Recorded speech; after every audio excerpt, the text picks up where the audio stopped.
Mari kita kembali melanjutkan topik podcast untuk minggu ini. Kita melihat beberapa roh-roh jahat dan juga pelayanannya. Roh-roh jahat dapat bermanifestasi dan ditemukan, di antaranya adalah roh perzinahan. Roh ini melayani imoralitas seksual, perzinahan seks, perzinahan rohani, memeluk doktrin yang salah atau doktrin-doktrin buatan manusia, masturbasi, sodomi, oral atau anal seks, atau seks dengan binatang, penyembahan berhala, seksual atau rohani, dan pemutar balikan kebenaran. Juga melayani homoseksualitas dan lesbianisme. Roh hawa nafsu.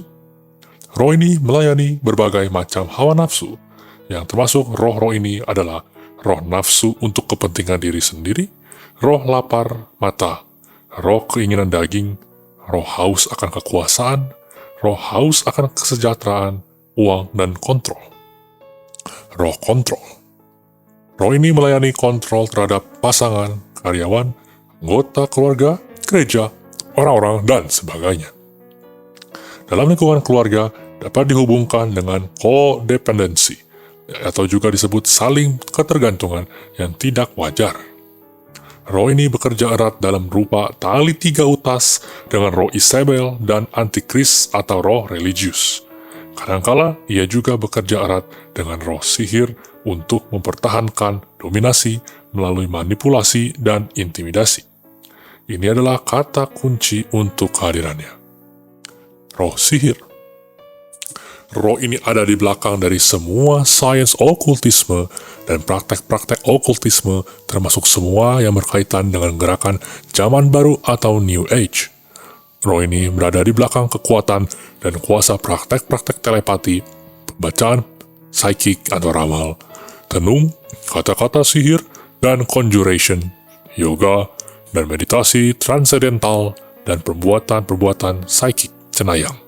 Kristal, astrologi, numerologi, membaca telapak tangan, perkataan atau ucapan misterius, kartu tarot, dan semua bentuk keilahian, menceritakan masa depan atau sumber, akupuntur, biofeedback, hipnotis, visualisasi kreatif, dan semua praktek yang menyarankan untuk mencapai keadaan pikiran yang pasif atau mengkosongkan pikiran.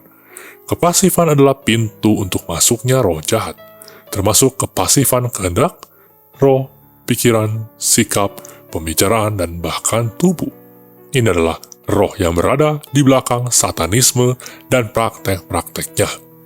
Praktek sihir berkebudayaan asli seperti Haitian Voodoo, Kuba Santeria, Jamaikan Obia, pemujaan roh alam Afrika, dan masih banyak lagi yang berasal dari Amerika Utara, Selatan, dan Amerika Tengah, Amazon, Papua New Guinea, Borneo, dan Australia. Voodoo terhebat di dunia berada di Indonesia, di Pulau Samosir. Tetapi kabar baiknya adalah mereka pun sudah dikalahkan oleh kerajaan kuasa Allah melalui peperangan rohani dan doa syafaat yang terus-menerus. Maka voodoo terhebat di dunia sekalipun, yaitu Pulau Samosir, tidak berkuasa di dalam nama Yesus Kristus. Semua kuasanya sudah dikalahkan. Roh penyembahan berhala atau pengidolaan. Roh ini bekerja di bila mana atau kapanpun jika seseorang memiliki idola. Orang yang masuk ke dalam penyembahan berhala terhadap idola memberikan tempat yang besar bagi idolanya. Ia sangat melekat dan bersifat tamak atau mempertahankan kepemilikannya.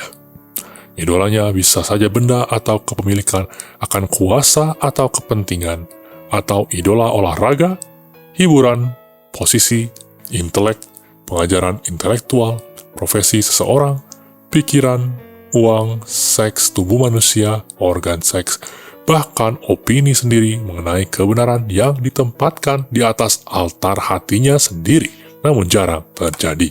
Ini benar-benar roh yang menghancurkan. Roh agamawi, suatu bentuk dari roh dusta. Roh ini melayani doktrin-doktrin non-alkitabiah buatan manusia dan tradisi manusia. Bahkan beberapa di antaranya membantu membangunnya, dan roh ini melayani penolakan yang luar biasa terhadap Alkitab dan kepada Roh Kudus. dan hal-hal yang berasal dari Roh Kudus seperti baptisan roh dan karunia-karunia roh. Roh rasa bersalah, melayani rasa bersalah yang berlebihan atau patologis. Jangan disalah-artikan dengan rasa bersalah yang ditimbulkan oleh Roh Kudus karena merasa berdosa. Roh kematian, melayani kematian yang tiba-tiba atau mati muda dan kematian pada orang usia lanjut. Roh pengikat pikiran. Roh ini mengikat pikiran atau pandangan hidup seseorang sehingga mereka tidak dapat berpikir dengan bebas atau membuat mereka terfokus pada sesuatu atau pada keasyikan-keasyikan. Roh pikiran yang mendua, melayani ketidakstabilan mental dan ketidakstabilan perilaku, juga ketertarikan yang berganti-ganti serta ketidakacuhan, dan juga termasuk bipolar. Mari berjalan dalam kuasa Roh Kudus dan mengupas tentang peperangan spiritual. Subscribe YouTube channel kami dan nyalakan lonceng notifikasi serta follow sosial media kami untuk mendapatkan konten Kristiani secara reguler.